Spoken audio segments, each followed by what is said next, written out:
but we have to accept those. Anybody have any questions about that other than, I don't know, looking at Pat and saying how amazing that is?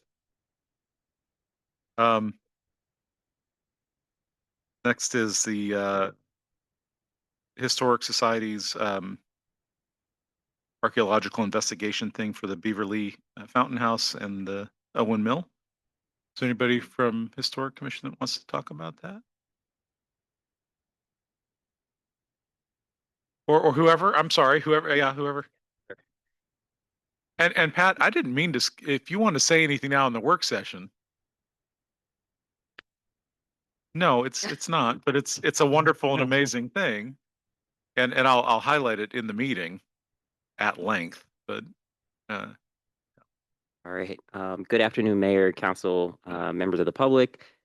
Tonight, the Historic Preservation Commission has a recommendation to the council for approval of an architectural investigation. This would be for two sites out of a total project of 7 total sites around the city. But we're looking for 2 sites for approval for tonight.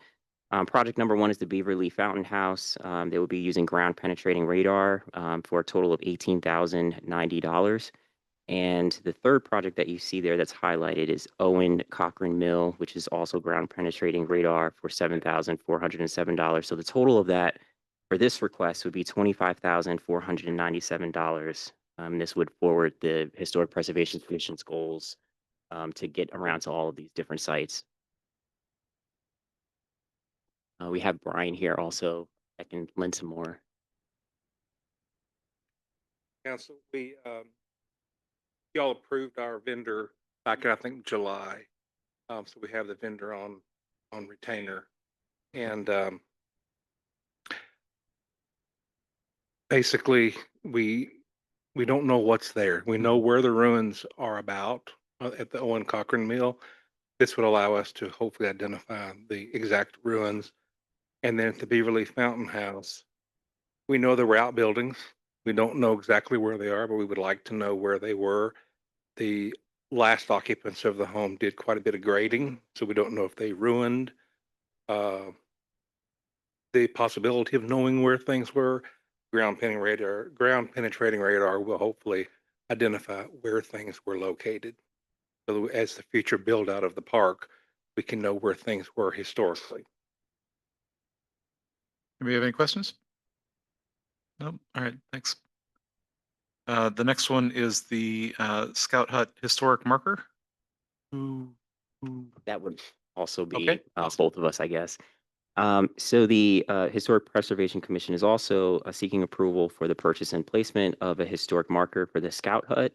I did pass out a color copy of that tonight as well. It looks like this with the brown on it. I don't know if it would actually be brown though. Yeah. It would. Okay. So it's a little bit different, I guess, from the current one that we have. No, it'd match. Everything They would would match. match.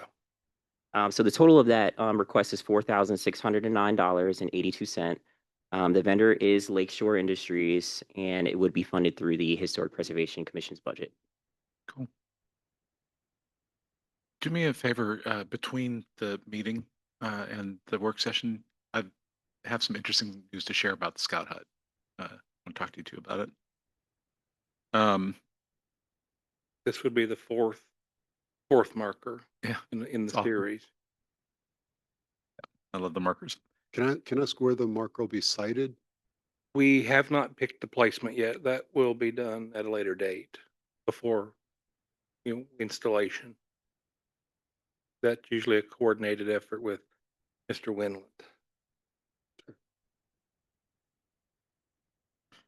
We look at where it's possibly the most opportune spot for the public to view it. So Yeah. we look at different vantage points and obstacles and things. Any particular preference, we would certainly welcome input. I was just curious.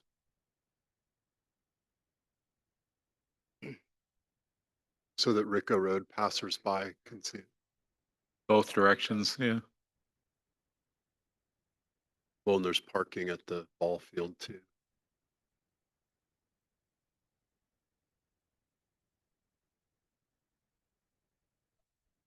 Just curious. Cool. Thanks. Next one is the surplusing of some public works equipment, which I assume is Daryl. Yes, sir. This is to eliminate some of the old equipment that we've had throughout the years. A couple of them was donated that we don't use anymore. They're older equipment. They're not in service at this time. It's just hate to see things sit up there and we can make a little bit of money off of it to put into the budget. Yeah, there's a list right there of what we have, and everything is most of it's not even working anymore. So we're going to take them to a auction company. Chief DeGoo, Chief Brett, and I have a lot of stuff we've accumulated through the years. We've got this list. They've already got theirs been approved before this meeting to sell. So all this has already been moved. Some vehicles, some RTV. It's going to be hauled up to the auctioning in RJO auction. He's going to auction it off. So good thing about you got a few hundred people that show up to this auction, and we'll get a good price for it. He just charges this I think, the 10% sale. Cool. Anybody have any questions? Thank you. All right, thanks. The next one is the, this is so cool. The resolution to accept the property for access to the Riverlands Park. Is that you? Yeah. So Mayor and Council, this was a farmette plat that was approved a little while back for Keith Ruth. It actually came in through the major subdivision process. So you all approved the concept plan, Planning Commission approved the preliminary plat. Rather than most farmettes have been administrative only, there had been a previous minor subdivision plat on this property. So it came before you all. When you saw it and when the Planning Commission saw it, there was an easement proposed allowing passage across this 100-foot wide strip of land. But by the time they got to the final plat, the owner, Keith Ruth, was proposing an outright donation of the property. And so that's the way the plat was signed. It got sort of lost in the shuffle for a little while, and now we're coming for City Council to formally accept the property. The owner, the donor, will sign the deed, and then it'll be formally in our hands. It backs up to, it runs from Hutchinson Ferry Road to kind of the side at the rear of New Riverlands Park. So it can provide, it was just donated as land, not specifically as park, not specifically as right of way. City can choose how it wants to see that piece of land. I know there's been an ongoing conversation too about trail connectivity, right? All the way down Cedar Grove, all the way to Palmetto even, and that this is one of those parcels that would help make that happen. That's right. I mean, That's park seems like the appropriate designation. Anybody have any questions? You know what we're talking about, right? Everybody knows what we're talking about? Yeah. Cool, thanks. And stay there because your next one is a big one. So the next one is the comprehensive plan. Our comprehensive plan is due to the state in October of next year. And so the city put out an RFP seeking responses from consultants who could run the comp plan process for us. We received 7 responses. 2 of them were not qualified. They failed to return a specific sheet that was marked as a required element of the response. So there were 5 qualified responses. We had a team of 4 people in the city reviewing them and scoring them. And you can see the tabulated scores here on the materials that were put down in front of you. Of course, the memo that went out originally just said that we were working. We were at the time, I think we had only spoken with 2 of the references that had been provided. We ended up speaking with at least 2 for each application, and in most cases, no more. There was generally somebody who didn't respond with each of them. But you can see the scores in front of you. Kimley Horn was the highest scoring respondent, 362 points. And staff, the scoring team, is recommending that we go ahead and approve the selection of them and go ahead and get them started. We are on a bit of a tight schedule to get this reviewed and submitted, adopted by October.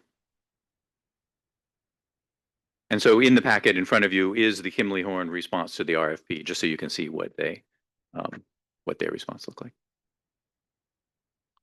Good call. Kimley Horn's a good group. Anybody have any? It's the, that thing. No, there you go.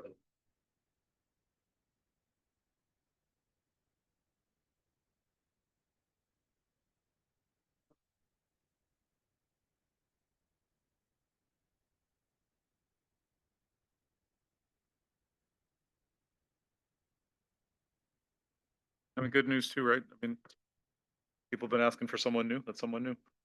Good. Say, I was speaking with the scores, and we all identified multiple respondents who would be qualified, who we felt good about. If we ended up with them, we'd feel good about it. I had 3 or 4 of them that I would have felt very good about. Again, Kimley Horn happened to score the highest overall with the 4 scores. Who was scoring? It was me and Ron and Robbie and Doug Cloud, Planning Commission Chair. Okay, great. Oh, sorry.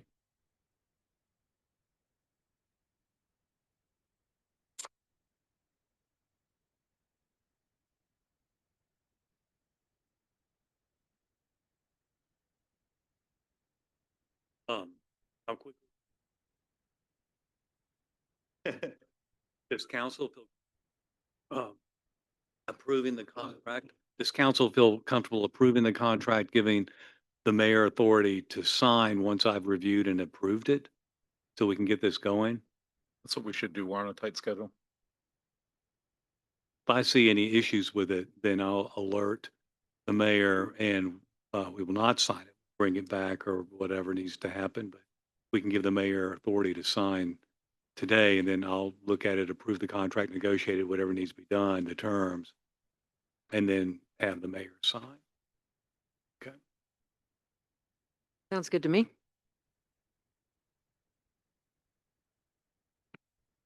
Kimley Horn's, I mean, they've got a smaller but good planning department, but they also have a huge engineering firm behind it too, with a lot of deep access to traffic engineers or whatever other kind of specialty. So it's a good group. So, Tom, when this comes up for a vote, the meeting, I'll ask let's for authority to ask for basically approval contingent upon the city attorney approving the contract.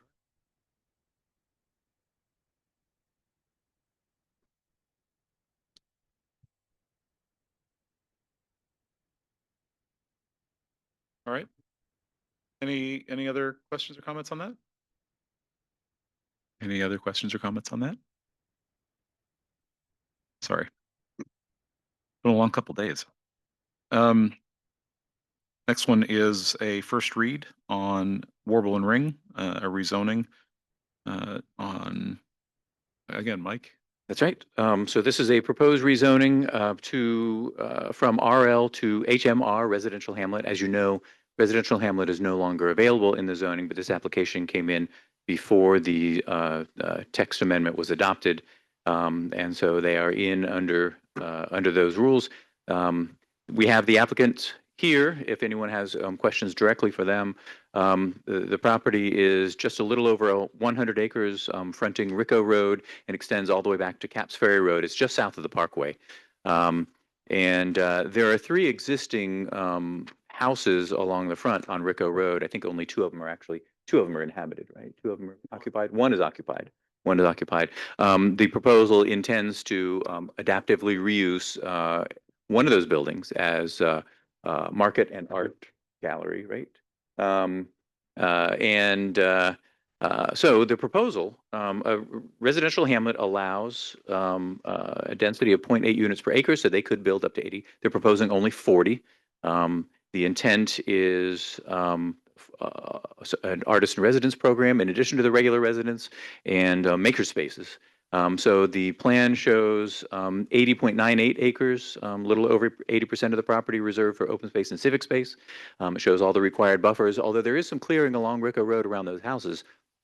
there's plenty of room, Yeah. right, behind them to keep buffers intact before they would get to the proposed new construction.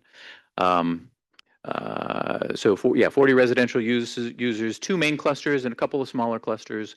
And there's a central civic space or park that's fairly large, and it's got some structures for community gathering. They are activating their parks in ways that we haven't seen yet, which is a wonderful thing. They're showing an acre of land for the non-residential uses. That includes the gallery and farmers market up front, and the maker spaces in the back. And a cafe, also, I guess, in the front. It connects to Rico Road at 2 locations. The location of the main entrance is not yet set. That'll happen in the engineering phase. And there's one existing on the backside facing Caps Ferry Road. Caps Ferry is unpaved there, but the way the site lays out, they would not be serving more than the threshold number of lots with that particular entrance. The site is really bifurcated with a chunk in the front and a chunk in the back, and the part in the back does not go over that threshold. So that could be a general use interest, although it does connect all the way through. So as I say, we have the applicants here. If you have questions, they'd probably best be directed to them, but I'm happy to answer anything I can as well. It's such a cool concept. Yeah, and this is first read. It'll have a hearing Did you see? at the Planning Commission meeting a week from tonight.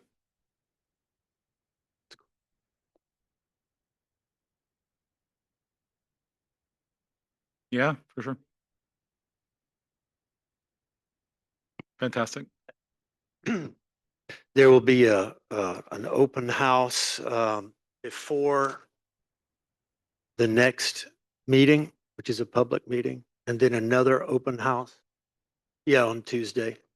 And then another open house at 7305 Rico Road. In one of the houses that is there, we have a 1/32 scale, pretty relaxed, but a model showing, kind of our intentions, and with some images on the wall to discussion points. And I'm very interested in feedback, Yeah. and reflections. Thank you. Anybody have any questions? No. Thanks very much, guys. Lily, I'm sorry I didn't see you back there before. Is there anything you want to preview before your presentation in the meeting about the signs, or you don't want to wait till the presentation? Robbie?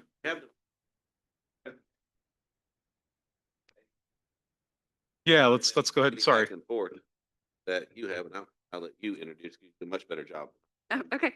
Back So for you. yeah, I'm Lily. I'm with the Chat Hills Conservancy.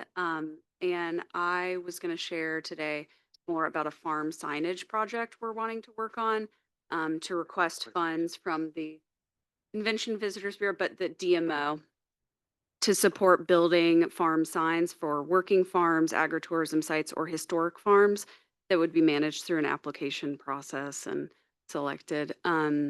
But I guess, I'll be sharing more detail about what the signs look like, but it would be something that would be in the right of way. But it meets all of the branding standards for the city and the Convention Visitors Bureau, so there shouldn't be any issues. I've been having the conversations with the DMO, but just wanted to share with you guys the details of the project and how this ties into the broader ag tourism strategy.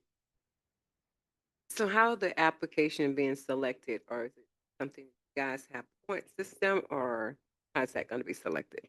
Yeah, so it will be focused on not only farms that are open to the public, although it's important to know, because if there's old historic farms that we want to recognize with a sign, but maybe they're not open for visitors, we need to distinguish those things.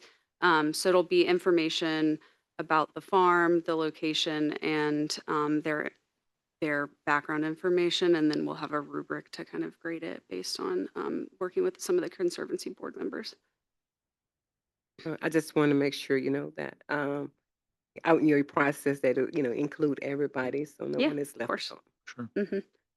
Yep. And, not everyone may be interested in a sign. So I think this gives the application process gives us the ability to see who's interested in kind of sharing more with the community about their farm. Else? Thanks, Ruby. Any other questions? And you'll have the whole presentation at the meeting. All right. That's it, I think for the, we're adding an executive session for a personnel matter to the agenda. And then on to the work session agenda. Made a couple things there. The legal team is going to talk to us about the land coming in for the Campbellton Park. Right, so closing is set for the 20th, so that's exciting. We had a conference call last week. The property is worth about $2.6 million. We're getting a grant for just under 2 million. And I don't think it's here, but Diana Wilson is contributing $550,000. Is she here? Well, you could stand up and be sainted. But thank you very much, Diana. Toward the purchase price, that's going to leave about $50,000 that the city will end up paying. Last month, I told you it was going to be some fees or whatever, but it was thinking more between 14 and 20,000, but it's going to be about 50,000. We'll have title insurance on the property and all of that. So all that's in the works right now. I'm very excited about it, but we're just a little more than 10 days away from having a bunch more acreage for our park. Yeah, remind me again, how many acres are we adding to that park? Yeah, almost 80 more acres. Wow. It's fantastic. Beautiful land along the river. Yeah. But have that lady stand up I one more mean, time. I mean, you're going to do this 3 or 4 times tonight. I just want you to say yes, yes, yes. yeah. Yes. We just have amazing people here. All right, next, more discussion on the ethics ordinance, Scott. And I know, Rick, you've been talking about that too. So. s- So Rick gave us a model draft. Do you want to talk about that to start off? Yeah, and again, as I wrote yesterday, I think it was yesterday, days blur together, that I had hoped to have this to you guys a week or two ago, but my schedule the last 2 or 3 weeks has been unbelievable. So I apologize that I didn't have it in time to have it in the books for consideration. But I took the GMA model ordinance and then changed it based on conversations that we've had in the work session about having a special magistrate, somebody to screen and to view any complaints that the city might receive for an ethics violation, and then how the process will work as far as going through. And I have the mayor and council serving as the finder of fact and whatnot. Now, if you want to change that, you certainly can do it. The BMA model ordinance has the special master, the attorney that is appointed serving that role. And I didn't think that's what this council wanted. But again, I can revise it if you want me to do that. But set up a whole process of how it would work. And then I also took a stab at what activities the council would consider to be in violation of the ethics ordinance. So I know you guys are going to want to talk about that, but I wanted to give you guys a complete ordinance. This is what it would look like, or something akin to it. So you can see it from top to bottom. And like I said, I'm happy to revise as the council directs. Does anybody, but no, we just got this draft in the last Couple of I got it day before yesterday. I mean, I read through it and compared it against the DCA standards. It looks like a fairly competent and complete draft. Yeah. The question of who's the finder of fact is an open one, right? Because there's several different ways we can do that. Yeah, and I think I had some notes. I don't want to jump ahead of anybody who has comment to share. But I want to first of all say thanks to Rick for producing a comprehensive draft that we can address as a thing to rather than the exemplary language that I with some help searched out and found I think now we have a document that we can essentially edit and adjust as needed, which I appreciate. And just as for preliminary reading and just to keep our work session short, I had a few comments. One is to make sure that that we address in our draft as we're moving forward the idea of independent. I'm sorry, I'm struggling. The idea of independence in fact and appearance, and that phrase is the idea of in fact and appearance comes from professional standards requiring independence in fact and appearance to ensure objectivity, integrity, and especially public trust. And that's in the American Bar Association and in academia. It's the idea that you sometimes see too addressed in phrases like the appearance of impropriety. And so I think we need some language there. Because for public trust, both fact and appearance are crucial for the public to make informed decisions assured of independence. The second thing, it has to do with the language governing benefit. I think we need in this draft some enhanced language governing the idea of indirect benefit to include a wide range of associations, because as written, the frame is fairly good here.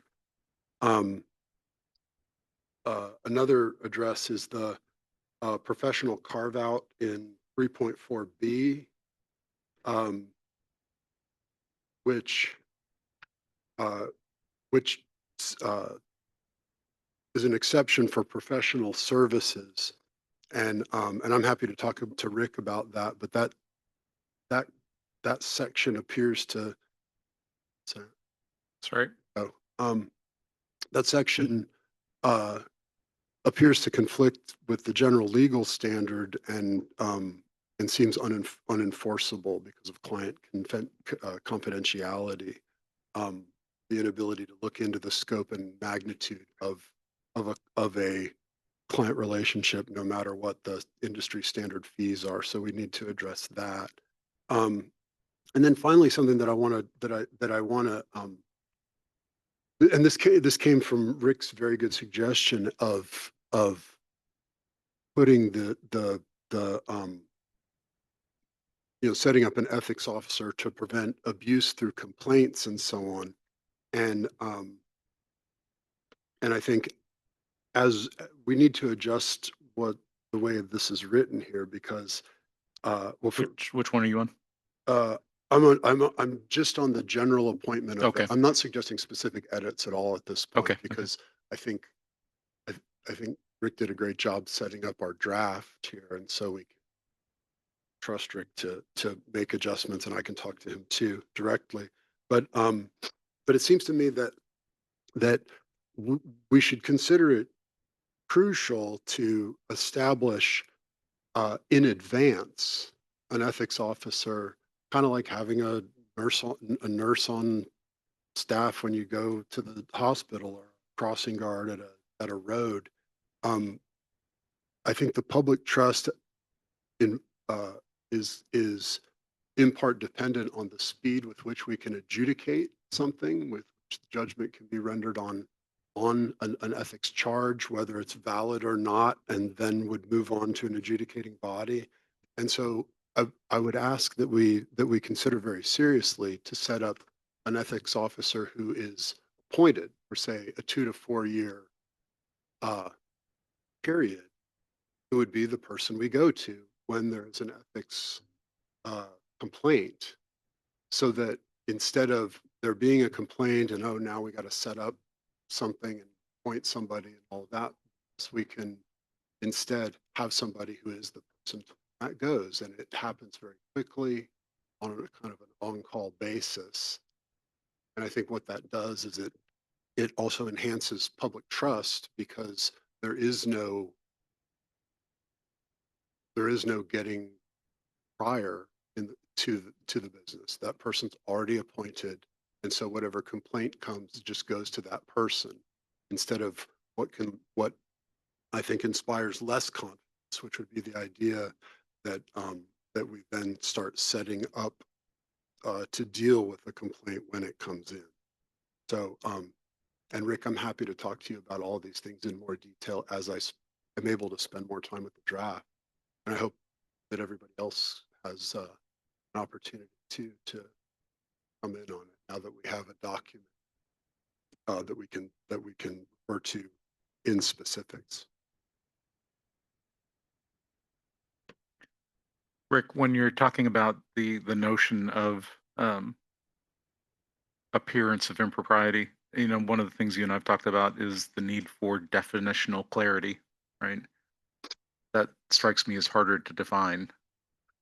And that was my attempt at what actions would be prohibited under the ethics ordinance, is to say, okay, this is where the line is. Right. Okay, so it's pretty evident, not just this body, but all of the appointed bodies. And so that it hopefully lessens the opportunities for an abuse. And so I look at it, I'm thinking of the ethics ordinance and who will be governed by it. You want to make sure that, unlike maybe our national political environment right now, that you keep volunteer service for people who want to step up to the plate and not find that they may be subject to frivolous claims or whatever else. So keep that in mind.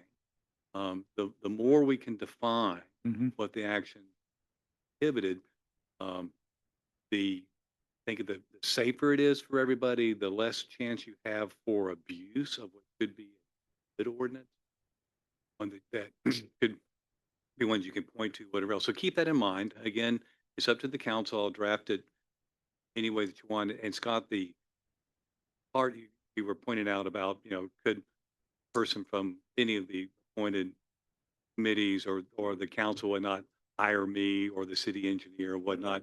That was in the model ordinance from GMA. Yeah. And, you know, I've done local government work for almost 40 years now. And I've done side things, you know, wills or set up businesses or what else. Right. But I make sure that everybody knows I've got to charge you full rate, because I can't cut it, because if I do, then it would, you know, could be Of course. received as I'm trying to gain favor or whatever. Mhm. But I don't mind cutting that out. I mean, you don't want me or any other professional working, you know, in a professional relationship that doesn't involve city business with me, but that's fine. Believe me, I have enough to do. I'm sure you do. It's just something that I hadn't run across in looking at other cities' ordinances and so on, phrased that way. And maybe you could share some examples from other municipalities and how they've laid that out. I'll look at it, but again, I took this from the GMA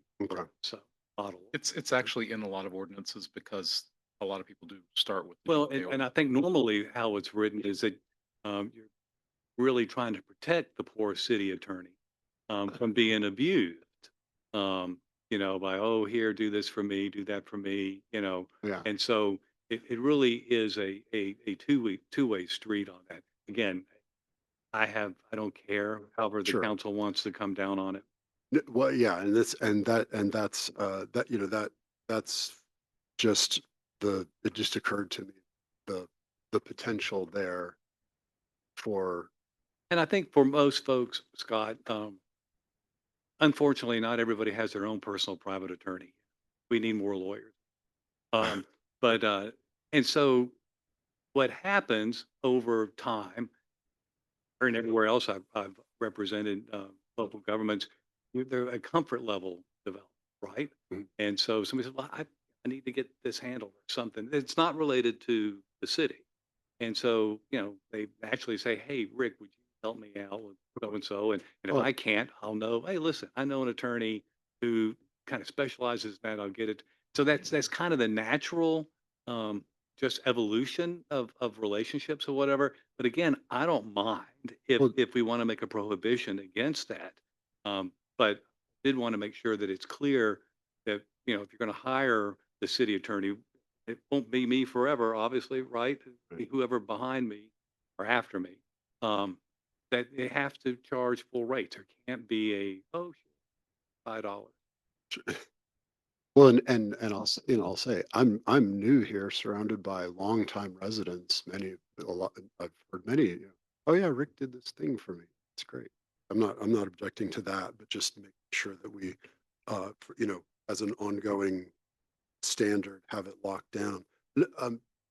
Can, I don't want to just keep other people comment talk.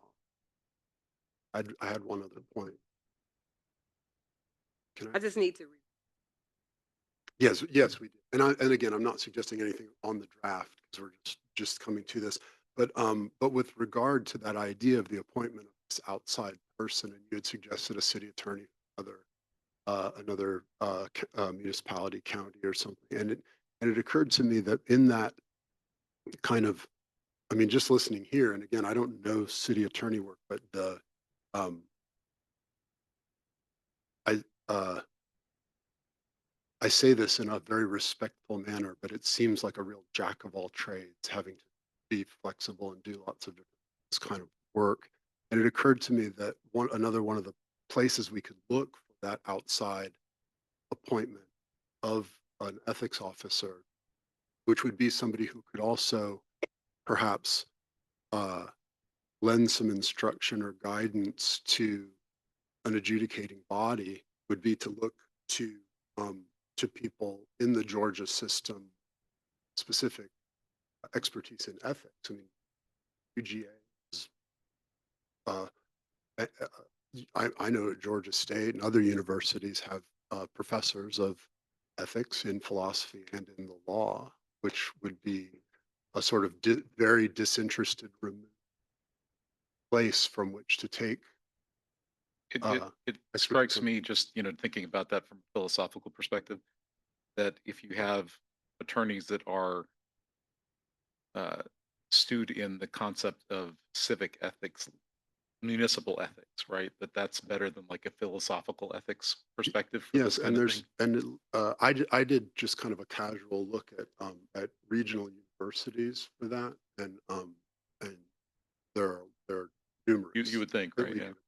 So just a thought as in terms of completed from and expertise in independence from matter at hand with expertise in ethics and the potential for training or guidance, I should say. So I thought that was something. I'll circulate my notes and share it. And keep this in mind, Scott, um, to have training for ethics, I think is a good idea, very good idea. But I'm thinking about, if you, again, developing relationships, developing familiarity with folks. If you have an ethics officer who serves for a period of time, and let's say you have maybe an ethics course once a year, and your ethics officer gets to know some of the folks and maybe develops necessarily a friendship, but a comfortable acquaintance um, with certain people that are on the commissions or the council or whatever else. What I don't know, could that be problematic? My thought was, and I hear you that being a local government attorney got to be a jack of all trades and whatnot. Well, to a certain degree, yes. But you also got to have a whole lot of knowledge about how local government law works. And so, yeah, I might be dealing with a contract issue for one day and then a personnel issue another day and then a voting issue a day after that or whatever. But there's a lot that goes into knowing what local government law is all about. And so, again, it's up to the council. And the way I have this drafted, that complaint would come to the city attorney. Well, the city attorney probably will know several other local government attorneys in the area, but it's outside of Fulton County, outside of Coweta County. But if not, have access to GMA and say, look, I got this complaint, I need to get somebody. And the reason why I gave it 20 days for the city attorney to find that special magistrate is, you've got to look at people's work schedules and whatever else. Again, willing to go however the council wants to direct, but just think back and forth of, do you want somebody who's actually in the trenches and knows what it's all about, or somebody who's more theoretical or whatever else? So there are pluses on both sides. I get it. I get it. But just take that into consideration. And what I would ask, for all the council members, as you read this and have either comments or questions, um, send those to me. They don't, I would, to avoid any problems with open records and whatnot, let's not copy everybody on this, but send everything to me. I will not um, exclude anybody's comment. Okay, I will take it and put it in a document, and then I may say Rodney said this and Scott said this or whatever, possibly whatever.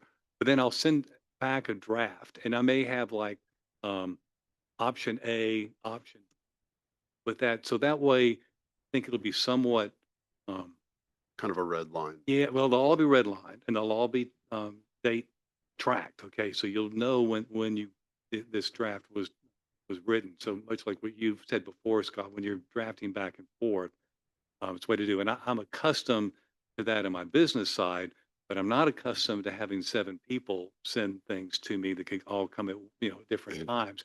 So what I'll do is when comments come in, at a certain point, I'll cut it off. Not to say there can't be any more, but I'll take the ones from that point, incorporate, revise, and then send it back. And that way we're not having 20 different drafts going at the same time. Sure. I'll say, having brought in the DCA stuff previously, 2016, I think we talked about it again, some other year. The DCA ordinance considers a lot of the pitfalls that might happen from an ethics ordinance, right? And the special master thing. And there are several things that are built in kind of to prevent some of the problems you have. And the thing that I think put people off of it previously was just this notion that it might be used as an attack thing, right? And so setting up a process to make sure that it's not used that way feels really important, one. And two, anything that is going to be a violation of ethics just needs to be defined really, really clearly, right? Because again, people can look up one document somewhere and think they know something, right? And have no concept of how that actually meshes with an ethics ordinance. Whereas we've got stuff that's in our charter that's being violated right now that would be violating an ethics ordinance as well by council members, right? So it's, I think sometimes people are confused about what the things actually are that are violations of an ethics ordinance. And so the definitions being very clear is important. What was one of the terms I think Scott just mentioned, indirect associations and this idea that if we were too, it's not specific enough with those kinds of words. And one I of the feel like things we I looked wanted at that to, originally. yeah, one of the things I wanted to avoid in here, and I don't know if I find it well enough, but an action taken by council, one of the commissions, whatnot, that really has citywide or widespread impact. And, would a vote on such a action possibly benefit one of the council members or multiple council members or multiple planning commission members? Maybe. And I'm thinking, let's go back to the Carl Buchart zoning. Could somebody argue that, well, that's going to either lower property values or increase property values, and this council member voted on that, whatever? It's one thing if it's your next door neighbor. Maybe it needs to be a wider radius than that. And I'll leave that up to you guys. I know I can tell you if somebody's property touches my property, right? So there's no question about Right. that. But if we want to make it, 100 yards or 200 yards, whatever, I mean, that's up to you guys. But to me, it needs to be very clear so you don't end up having abuses of the ordinance. And I do agree with Scott, though, that the appearance of impropriety can be seriously bad. And how do we address that? Mhm. And a lot of times that can be avoided if it's just disclosure. You know, hey, I live in that neighborhood and think I'm going to recuse myself, or it's not close enough. My house, it really doesn't impact me financially one way or the other. Um, so I'm going to participate. So maybe, maybe Scott, and I'm only calling out your name because you mentioned, but I think this is important for everybody to have that uh, something to avoid the appearance of impropriety, something to that effect that uh, at least encourages, if maybe it requires public disclosure of something like that, that doesn't prevent participation necessarily. That'll be a case by case basis. But at least like, hey, Especially yeah, in that kind of case, right? Where like, yeah, you live in a neighborhood, but you're zoning something that's on the other side of the neighborhood, doesn't have anything to do with you. But if it's the house next to you, it might. Just- yeah, and right now, I think in the stage where the city is, zoning and variances and land development are issues that I think get most attention. For sure. But certainly all know, have heard of examples where somebody's cousin got a very lucrative contract with a local government. You know, the person voted on it, or certainly I know of have had nothing like that in the length of time that I've been sitting in this chair. But who's to say that won't possibly happen in the future at some point? That should be clearly prohibited. For Um, sure. So anyway, uh, they're all fun issues to think about. You could talk about them till the cows come home, but I really do want to get something on the books and that this council feels comfortable with. And keep in mind that you can always amend your ordinance. So if something is problematic or there's a Yeah, you hole could add somewhere, something. Yeah. you can change it. I'm going to withdraw my question because you said the cows come. No, I know we have other things we need to do. So this is great. So we're just to submit our comments to you then. right, submit them to me. I would recommend not copying everybody else in the council just to avoid any open meetings, issues or whatever else. But that way, I'll kind of wait for everybody to give me their comments, then I'll incorporate them and then get it back. I know we have Thanksgiving coming up. It'd be nice if we could have maybe something ready to adopt in December, or at least something that's a little closer that we still have on the work session, depending on what type of, and how much I've received back.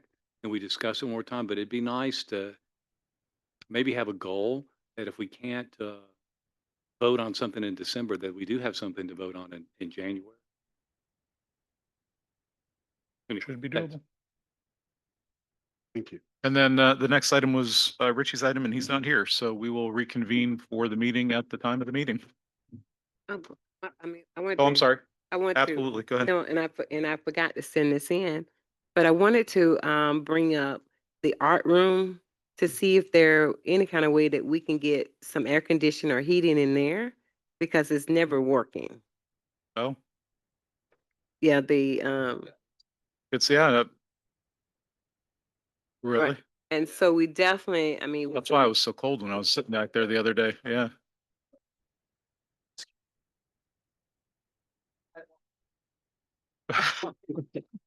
Oh, my Well, goodness. we well, should fix it. Yeah.